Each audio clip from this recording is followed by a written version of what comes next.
প্রকৃত রাজা। এরাই ঠিক করে এবার কংগ্রেসটা বিজেপি, এরাই ঠিক করে মানে যে তৃণমূল থাকবে কি থাকবে না, এরাই ঠিক করে নীতিশ থাকবে কি থাকবে না।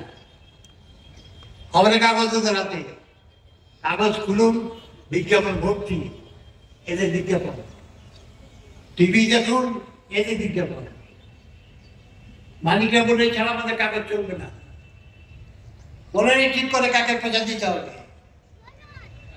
কখনো ইন্দিরা গান্ধী এশিয়ার মুক্তিযুদ্ধ হয়ে গেল, যে ইন্দিরা গান্ধী এ রাজ্য পরিবর্তন নামে কি হচ্ছে আপনারা দেখছেন। একসময় সিপিএম এর শাসন ছিল,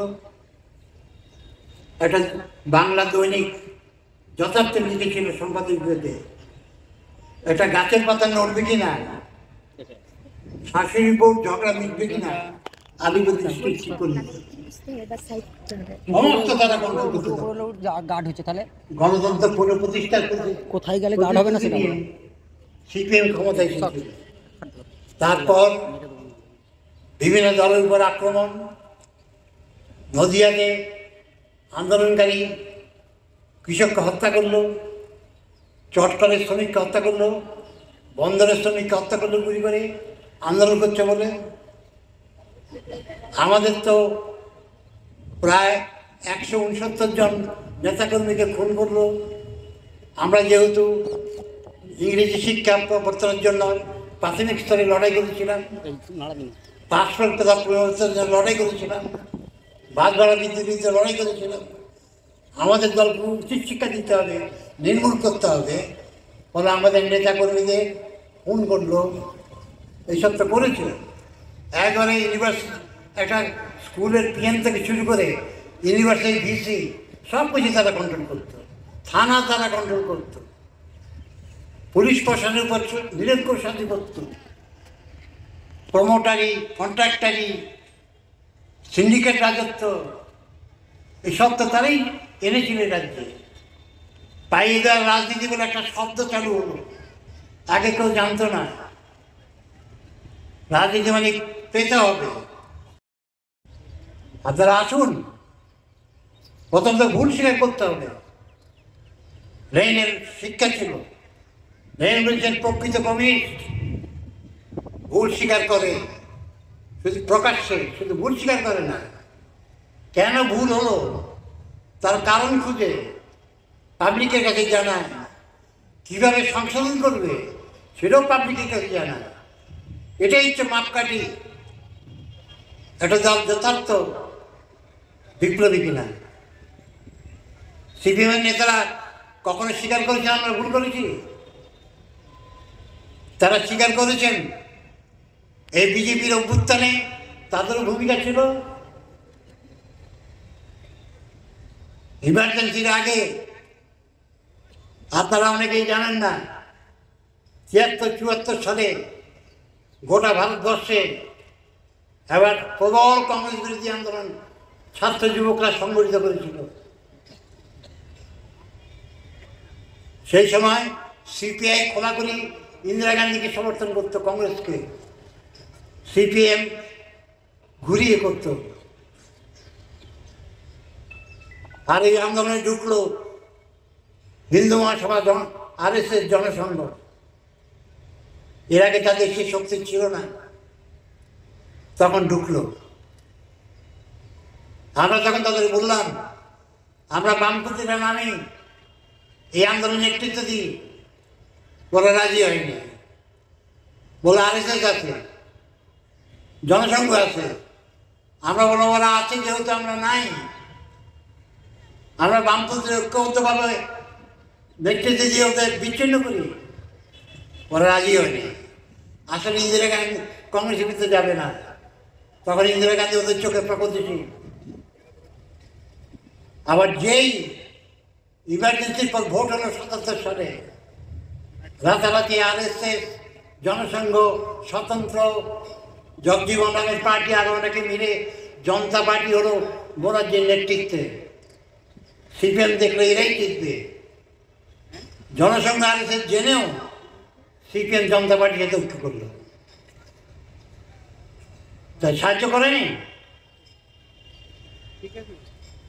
রাজীব গান্ধীর বিরুদ্ধে ভিপি সিং যখন গভর্নমেন্ট করছে, সেই ভিপি সিং গভর্নমেন্টকে একদিকে সিপিএম একদিকে বিজেপি সাপোর্ট করেছিল, অস্বীকার করতে পারে? এই কলকাতার ময়দানে বাস ওরা কোনোদিনই বাংলাদেশ ছিল না, বামপন্থার পথে গেছে। যুক্তফ্রন্টের সময় কংগ্রেস সিদ্ধান্ত বলেছিলেন, ফলগুলি স্বীকার করুন আমরা কিন্তু ভুল করেছি, আমরা এখন সঠিক পথে চলব। আমাদের অন্য কোনো বিদ্বেষ নাই। সিপিএম আজ বাস্তবে একটা রিভিশনিস্ট রিফর্মিস্ট লেফটিস্ট পার্টি, আর আমরা রেভলিউশনারি লেফটিজমের চর্চা করছি। এই হচ্ছে পার্থক্য। যে কথা আমি বলতে চাই, রামমোহনকে অস্বীকার করতে হবে, বিদ্যাসাগরকে অস্বীকার করতে হবে, ফুলেকে অস্বীকার করতে হবে, ভারতীয় নবজাগরণকে অস্বীকার করতে হবে। বিজেপি আজ এরা ফাইট করেছিল ধর্মীয় শিক্ষার বিরুদ্ধে। বিজেপি আজকে ধর্মীয় আরেকটা আক্রমণ ভয়ঙ্কর। সে আক্রমণ হচ্ছে মনুষ্যত্ব ধ্বংস করে দাও, চরিত্র নষ্ট করে দাও, মানুষকে অমানুষ করো, মূল্যবোধ, ন্যায় নীতিবোধ, কর্তব্যবোধ এগুলি সমাজে থাকবে না, মানুষের জীবনে থাকবে না। শেখাচ্ছে কি? মদ খাও, গাঁজা খাও, ড্রাগ খাও, নেশা করো, ভূত হয়ে থাকো। আর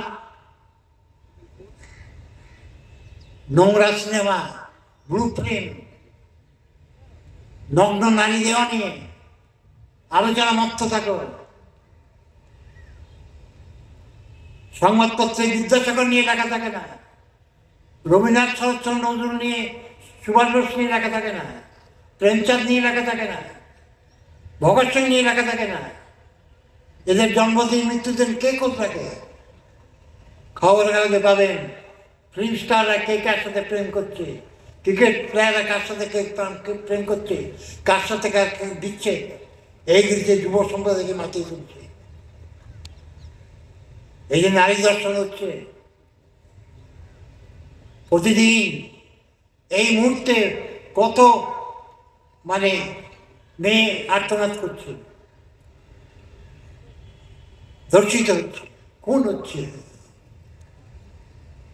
6 মাসের শিশুরা রেহাই পাচ্ছে না, 80 বছর বৃদ্ধ মহিলা রেহাই পাচ্ছে না, বাবা মেয়েকে রেপ করছে, কিন্তু ভাবতে পারেন এ কি সভ্যতা? বর্বযুগতে এসব হয়নি। এও তো পুঁজি বেঁধে গেছে। আর আমাদের ভাবতে হবে এই সর্বাত্মক ধ্বংসকারী পুঁজিবাদ থেকে থাকবে, মূল্যবৃদ্ধি বাড়বে, বেকারিত্ব বাড়বে, ছাঁটাই বাড়বে, অনাহারে মৃত্যু বাড়বে, শিশু মৃত্যু বাড়বে, বৃদ্ধ বাবা মাকে পথে রাস্তা নামিয়ে দেবে, খুন করে দেবে, বৃদ্ধাশ্রমে পাঠিয়ে দেবে, আর ধর্ষণ চলবে। পুঁজিবাদ থাকলে না, এর থেকে মুক্তি চায়, আর মুক্তি হতে হবে চাই পুঁজিবাদ বিরোধী সমাজতান্ত্রিক বিপ্লব। সমাজতন্ত্র এনেছিল নূতন সভ্যতা, যে সভ্যতাকে রবীন্দ্রনাথ বলেছিলেন আমার জীবনের তীর্থস্থান, তপবন, আশা এবং শান্তির এরকম কোনো জায়গা আমি এর আগে খুঁজে পাইনি।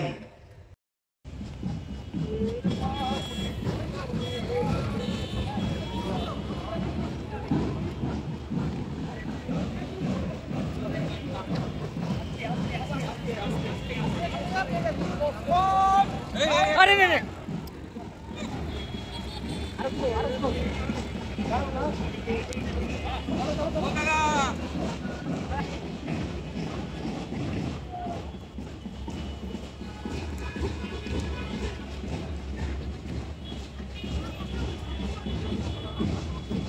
আরে সামনে দিয়ে সরে আসো না মোবাইলটা নিয়ে। এই করতি